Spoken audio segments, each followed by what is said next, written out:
শিক্ষা জাতির মেরুদণ্ড। আসলে আমার বাবাও প্রাইমারি শিক্ষক ছিলেন, এই জন্য আমার কথা হলো শিক্ষকের মর্যাদা সবচেয়ে ঊর্ধ্বে।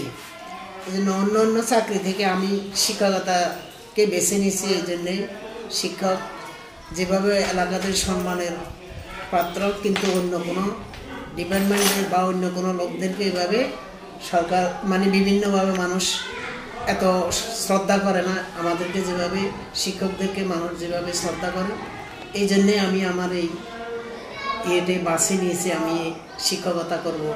আমাকে ছোটোবেলা থেকে অনেক সময় জিজ্ঞাসা করলে কেউ বলতে, তুমি কী করতেছো? আমি বলতে যে আমি শিক্ষকতা করব, কারণ শিক্ষকতার মর্যাদাটাই এসে সবচেয়ে ঊর্ধ্বে। ধন্যবাদ জনাব নুন নবী। পিতার আদর্শ অনুপ্রাণিত হয়ে জাতি গড়ার কারক হিসেবে জাতির দায়িত্ব নিয়েছেন, তাই বাঙালি জাতির পক্ষ থেকে আপনাকে অভিনন্দন জ্ঞাপন করছি। জনাব, আপনি শিক্ষক হিসাবে কতটুকু সফল একটু বলবেন?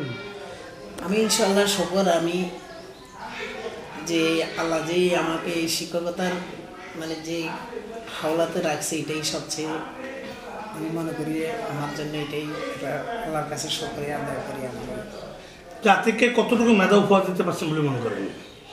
আমি তো চেষ্টা করেছি, আর কতটুকু উপহার দেওয়ার জন্য আমি যতটুকু আমার সাধ্য ছিল আমি ততটুকু পর্যন্ত চেষ্টা করছি। আমি বেসরকারি স্কুল থেকে আমার বাড়ি থেকে 15 কিলো বা স্কুলের দূরত্ব, আমি কোনো সময় ঝড় বৃষ্টি যত কিছুই হোক আমি কিন্তু স্কুল কখনো কামাই করিনি। এবং আমি আল্লাহর রহমতে আমি যদি এই স্কুলকে আমি ধরে রেখেছি, এই জন্য অত্র এলাকাতে আমার আজ পর্যন্ত সবাই আমাদেরকে, যারা আমরা পূর্বে আমার সহকারী আরও যারা আছে, আমরা 1990 সাল থেকে যোগদান করে আসছি, যেমন মোহাম্মদ শাহজাহান, সিরাজি, শাহজাহান, আর বাকি এলাকা আরও পরে আসছে। কিন্তু আমরা আজ পর্যন্ত এই স্কুলের জন্য, এই জন্য আমাদের এলাকার মানুষ আমাদেরকে সেই কথাগুলো স্মরণ রাখছে। এবং আমরা কখনো স্কুল ফাঁকি দিইনি।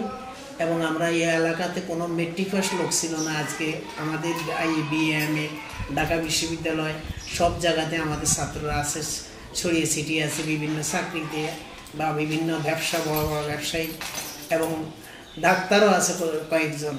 তো এই জন্য আমি গর্বিত যে আমি নিজের যতটুকু পর্যন্ত চেষ্টা করিও আমি এই এলাকাটাকে যে একটু আলোকিত করছি, এটাই আমার জীবনের পাওয়া। ধন্যবাদ জনাব নুন নবী।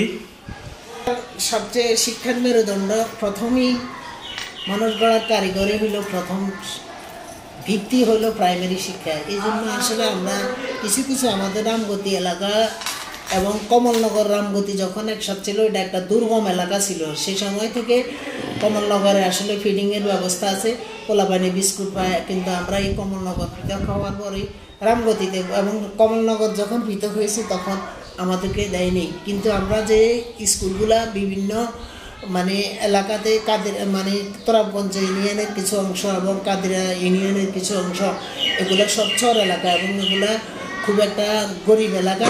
এই এলাকার পোলাপানগুলো সকালবেলা না খাইয়ে অনেক আসে। এই জন্য সরকার যদি একটা ফিডিংয়ের ব্যবস্থা করা হইতো, তাহলে পোলাপান নিয়মিত স্কুলে আসতে। এখন মা বাবারা গরিব, অনেক পোলাপান না খেয়ে স্কুলে আসে, ধরে রাখা যায় না। পোলাপান যখন খাওয়ার টাইম হয় তখন তারা বিভিন্নভাবে চলে যাওয়ার জন্য বিভিন্ন ফান্দা দেখাই করে, সে করে। এই জন্য আমি মনে করি যদি সরকার এই স্কুলগুলোতে যদি ফিডিংয়ের ব্যবস্থা করা হতো, তাহলে শিক্ষার মান আরও ভালো হতো। এই প্রোগ্রাম চালু করার আহ্বান করছেন। আপনার ভূঁইয়াগ্রাম সরকারি প্রাথমিক বিদ্যালয়ের কোনো ঘাটতি আছে কি? কিছু কি প্রয়োজন আছে কি আপনি মনে করেন? ঘাটতি আছে বলতে, আমাদের বিদ্যালয়ে আসলে ওই যে বিভিন্নভাবে আমাদের এখন পুরানো যে বিল্ডিংটা কিছু ক্ষয়ক্ষতি হইতেছে। এটা অনেক দিনই হয়েছে। এগুলো তো বিভিন্ন কন্ট্রাক্টররা বিভিন্নভাবে তারা সেই সময় করে গেছে, তেমন কেউ ওইভাবে তদারকিও করে নেই। এই জন্য আসলে বিল্ডিংটা কয়েকবারে মেরামত করা হয়েছে। এখন ওটা কিন্তু ঝুঁকিপূর্ণই চলে, এবং একটা বিল্ডিংয়ের আরও প্রয়োজন। আর স্কুলের মাঠটা একটু ভরাট, যে সবসময় পানি জমি থাকে। কয়েকবার এটা ভর্তি করা হয়েছে, কিন্তু হয়েছে যে ইউনিয়ন পরিষদ থেকে দেওয়া হয়, হয়েছে মেম্বারের মাধ্যমে, এরা তেমন পুরো কাজ করে না। এখন যদি আরও কিছু মাটি দিয়ে স্কুলটাকে মানে ইয়ে করা যায়, এখন স্বেচ্ছাতে জায়গাগুলো ইয়ে হয়ে থাকে পোলাপানের বিভিন্ন এইগুলা থেকে, তো পোলাপানের রোগ দেখা দেয়। এই জন্য আমি মনে করি যদি আমার এই মাঠটা ভরাট, এবং বিভিন্নভাবে আমরা একটু ইয়েতে আসি, এলাকাতে মানুষ গরু কোথা না নিয়ে, গরু ছাগল এগুলা নিয়ে আমাদের মাঠে বাঁধে, এবং এই যে পোলাপানের এই যে খেলার মাঠ নষ্ট করে বলা, এই জন্য স্কুলের চতুর্পাশে যদি এই বাউন্ডারিটা করা হয় তাহলে খুবই ভালো হইবে। এবং এখানে আমরা নিরাপদ নাই, আমাদের শিক্ষকরা একজন শিক্ষক শুধু কাছের আছে, আর আমরা সবাই দূর থেকে আসি।